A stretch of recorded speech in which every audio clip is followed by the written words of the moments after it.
ಕಗ್ಲೇಪುರ ವಿಧಾನಸಭಾ ಕ್ಷೇತ್ರ ಬೆಂಗಳೂರು ದಕ್ಷಿಣ ಜಿಲ್ಲೆಯ ಆರೋಹಳ್ಳಿ ತಾಲೂಕು ಮರಳವಾಡಿ ಹೋಬಳಿ ದುನ್ನಸಂದ್ರ ಗ್ರಾಮದಲ್ಲಿ ಶ್ರೀ ಅಘೋರ ಭದ್ರಕಾಳಿ ದೇವಿಯ ಮೂರ್ತಿಯನ್ನು ಪ್ರೊಫೆಸರ್ ಚಂದ್ರಶೇಖರ್ ಗುರೂಜಿ ಜ್ಯೋತಿಷ್ಯ ಶಿರೋಮಣಿ ಇವರ ನೇತೃತ್ವದಲ್ಲಿ ದೇವಿಯ ಮೂರ್ತಿಯನ್ನು ಪ್ರತಿಷ್ಠಾಪನೆ ಮಾಡಲಾಯಿತು.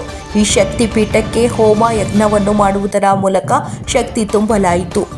ಕಾರ್ಯಕ್ರಮದಲ್ಲಿ ಡೊಳ್ಳು ಕುಣಿತ ಹಾಗೂ ವಿವಿಧ ಕಾರ್ಯಕ್ರಮಗಳನ್ನು ಹಮ್ಮಿಕೊಂಡಿದ್ದರು. ಈ ಸಂದರ್ಭದಲ್ಲಿ ಸ್ಥಳೀಯ ಗ್ರಾಮಸ್ಥರು ಸಹಸ್ರಾರು ಭಕ್ತಾದಿಗಳೆಲ್ಲರೂ ಪೂಜೆಯಲ್ಲಿ ಭಾಗವಹಿಸಿ ಶ್ರೀ ಭದ್ರಕಾಳಿ ಅಮ್ಮನವರ ಕೃಪೆಗೆ ಪಾತ್ರರಾಗಿ ಪ್ರಸಾದ ಸ್ವೀಕರಿಸಿ ತಾಯಿಯ ಆಶೀರ್ವಾದ ಪಡೆದರು. ವರದಿ ಶೋಭಾ, ಬೆಂಗಳೂರು. ತಾಲೂಕು ರಾಮನಗರ ಜಿಲ್ಲೆ. ಈ ರಾಮನಗರ ಜಿಲ್ಲೆಯಲ್ಲಿ ಬಂದು ಭದ್ರಕಾಳಿ ಅಮ್ಮನವರ ಒಂದು ಇಲ್ಲಿ ಏನು ಅಮ್ಮನವರು ಆಗಮ ಆಗಬೇಕು ಅಂತ ಹೇಳಿ ಏನು ದೈವಲಿಖಿತ ಇತ್ತು ಗೊತ್ತಿಲ್ಲ. ಇದು ನನ್ನ ಹತ್ರ ಬಂದಾಗ ನಾವು ಪ್ರಶ್ನೆ ಹಾಕಿ ನೋಡಿದಾಗ ಇಲ್ಲಿ ಗೋಚರ ಆಯಿತು.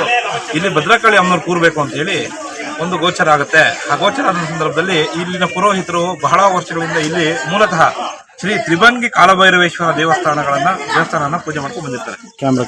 ಇಲ್ಲಿ ಮೂಲ ಬಂದು ತ್ರಿಭಂಗಿ ಕಾಲಭೈರವ ದೇವರು ಅಂದ್ರೆ ವಿಶೇಷವಾಗಿ ತ್ರಿಭಂಗಿ ಅಂದ್ರೆ ಭೂತ ಭವಿಷ್ಯತ್ ವರ್ತಮಾನಗಳನ್ನ ಸೂಚನೆ ಮಾಡತಕ್ಕಂಥ ತ್ರಿಭಂಗಿ ಕಾಲಭೈರವ ದೇವಸ್ಥಾನ. ಈ ಸ್ಥಳದಲ್ಲಿ ಭದ್ರಕಾಳಿ ಅಮ್ಮನವರ ಒಂದು ಆವಾಹನೆ ಆಗಬೇಕು ಅಂತೇಳಿ ಪ್ರಶ್ನೆ ಬರ್ತದೆ. ಆ ಪ್ರಶ್ನೆ ನೋಡಿ ನಾವು ಹೇಗೆ ಮಾಡುವುದು ಅಂತ ಸ್ವಲ್ಪ ದಿಕ್ಕು ತೋರಿಸಿದ ಸಂದರ್ಭದಲ್ಲಿ ಇವರ ಕನಸಿನಲ್ಲಿ ಏನು ನಮ್ಮ ಪುರೋಹಿತರು ಇದ್ದಾರೆ ಶ್ರೀ ಗಿರೀಶ್ ಅಂತ ಹೇಳಿ, ಇವರ ಕನಸಿನಲ್ಲಿ ಅಮ್ಮನವರು ಒಂದು ವರ್ಷ ಅಂದ್ರೆ ಕಳೆದ ವರ್ಷ ಇದೇ ಆ ಶ್ರಾವಣ ಮಾಸದಲ್ಲಿ ಕನಸಿಗೆ ಬರ್ತಾರೆ. ಮುಂದಿನ ವರ್ಷ ನಾನು ಇದೇ ಸಂದರ್ಭದಲ್ಲಿ ಬರಬೇಕು, ಈ ಸ್ಥಳಕ್ಕೆ ನೆಲೆಗೊಳ್ಬೇಕು ಅಂತ ಹೇಳಿ ಆಜ್ಞೆ ಮಾಡ್ತಾರೆ.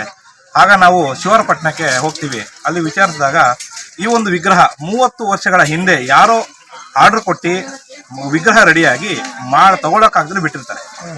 ಆಗ ಅವ್ರು ಹೇಳ್ತಾರೆ ಇದು ಗೊತ್ತಿಲ್ಲ, 30 ವರ್ಷ ಮುಂಚೆನೆ ರೆಡಿಯಾಗಿದೆ ವಿಗ್ರಹ, ಹಾಗಾಗಿ ನೀವು ತಗೊಳ್ಳಿ ಅಂತ ಹೇಳಿ ಹೇಳ್ತಾರೆ. ಅದನ್ನ ಒಂದು ಒಪ್ಪಂದ ಆಗತ್ತೆ. ಅವರೇ ಬಂದು ವಿಗ್ರಹಗಳನ್ನ ಕೂರಿಸಿ ಹೋಗ್ತಾರೆ. ಈ ವಿಗ್ರಹದ ವಿಶೇಷತೆ ಏನಂದ್ರೆ ಅಯಸ್ಕಾಂತ ಮ್ಯಾಗ್ನೆಟ್ ಇಟ್ರೆ ಹಿಡ್ಕೊಳ್ಳುತ್ತೆ ವಿಗ್ರಹ. ಇದು ಬಹಳ ವಿಶೇಷವಾದಂತ ಒಂದು ವಿಗ್ರಹ. ಅದು ಇವತ್ತು ನಮ್ಮ ಶ್ರಾವಣ ಮಾಸ ನವಮಿ ತಿಥಿ ಶನಿವಾರ ಮತ್ತು ಭಾನುವಾರ ಇಂಥ ದಿವಸದಲ್ಲಿ ಆಗಬೇಕು ಅಂತ ಹೇಳಿ ಅಮ್ಮನವರು ಇವರ ಕನಸಿನಲ್ಲಿ ಏನು ಪ್ರೇರೇಪಣೆ ಮಾಡಿದ್ರು ಅದ್ರ ಪ್ರಕಾರವಾಗಿ ನಾವು ಇವತ್ತು ನೆರವೇರಿಸಿದ್ದೀವಿ. ಇಲ್ಲಿ ಬರುವಂತ ಭಕ್ತಾದಿಗಳಿಗೆ ಮುಂದಿನ ದಿನಗಳಲ್ಲಿ ಇವತ್ತು ಎಲ್ಲ ಮನೆಗಳಲ್ಲೂ ಸಮಸ್ಯೆಗಳಂದ್ರೆ ಅಗೋಚರ ಶಕ್ತಿಗಳಿಂದ ಸಮಸ್ಯೆಗಳಾಗ್ತಾ ಇದ್ದಾವೆ. ಅಂದ್ರೆ ಮಾಟ ಮಂತ್ರಗಳ ಸಮಸ್ಯೆ ಆಗ್ಬೋದು, ಭೂತ ಪ್ರೇತಗಳ ಸಮಸ್ಯೆ ಆಗ್ಬೋದು. ಇದು ಯಾವುದೇ ವೈದ್ಯಾಲಯಗಳಲ್ಲಾಗ್ಲಿ ಎಲ್ಲಿ ಹೋದ್ರೂ ಕೂಡ ಅದು ಬಗೆಹರಿತಾ ಇಲ್ಲ. ಇಂಥ ಸಂದರ್ಭದಲ್ಲಿ ಇಲ್ಲಿ ಬಂದು ಈ ಅಮ್ಮನವರಿಗೆ ಒಂದು ಅರ್ಕೆ ಮಾಡಿಕೊಂಡು ಶಕ್ತಿ ಅನುಸಾರ ಪೂಜೆಗಳನ್ನು ಮಾಡಿಸ್ತಾ ಹೋದ್ರೆ ಇನ್ನು ಮುಂದೆ ಜನಗಳಿಗೆ ಒಳ್ಳೇದಾಗತ್ತೆ ಅಂತ ಹೇಳಿ ಅಮ್ಮನವರ ಒಂದು ದೇವ ಪ್ರಶ್ನೆಯಲ್ಲಿ ಉತ್ತರ ಬಂದಿದೆ. ಅದು ಪ್ರಕಾರವಾಗಿ ನಾವು ಮಾಡಿದ್ದೀವಿ. ಇನ್ನು ಜನಗಳಿಗೆಲ್ಲ ಒಳ್ಳೇದಾಗ್ಲಿ ಅಂತ ಕೇಳ್ಕೊಂಡು ಲೋಕ ಸಮಸ್ತ ಸುಖಿನೋ ಭವಂತು ಅಂತ ಹೇಳಿ ಮಾತನ್ನ ಕನಸು, ವ್ಯಾಪಾರದಲ್ಲಿ ನಷ್ಟ, ವ್ಯವಹಾರಗಳಾಗೋದಿಲ್ಲ, ಮದುವೆ ವಿಳಂಬ, ಸಂತಾನ ತೊಂದರೆಗಳು, ಈ ಸಮಸ್ಯೆಗಳು ಹೆಚ್ಚಾಗಿ ಕಾಡ್ತವೆ. ಈ ಸ್ಥಳದಲ್ಲಿ ಬಂದು ಭೂವರಾಹ ಹೋಮ ಅಂತ ಹೇಳಿ ನಾವು ಪ್ರತಿ ಹುಣ್ಣಿಮೆಗೆ ಮಾಡ್ತೀವಿ.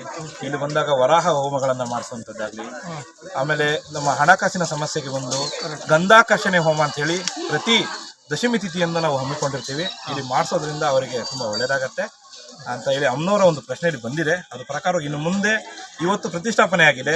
ಇನ್ನು ಮುಂದೆ ಇನ್ನ ಸುಮಾರು ಹಲವಾರು ಕಾರ್ಯಕ್ರಮಗಳನ್ನು ಹಮ್ಮಿಕೊಳ್ತೀವಿ. ಆ ಕಾರ್ಯಕ್ರಮಕ್ಕೆ ತಮಗೂ ಕೂಡ ನಾವು ಹೇಳ್ತೀವಿ. ಅದ್ರ ಪ್ರಕಾರ ನಡೆಸ್ತೀವಿ.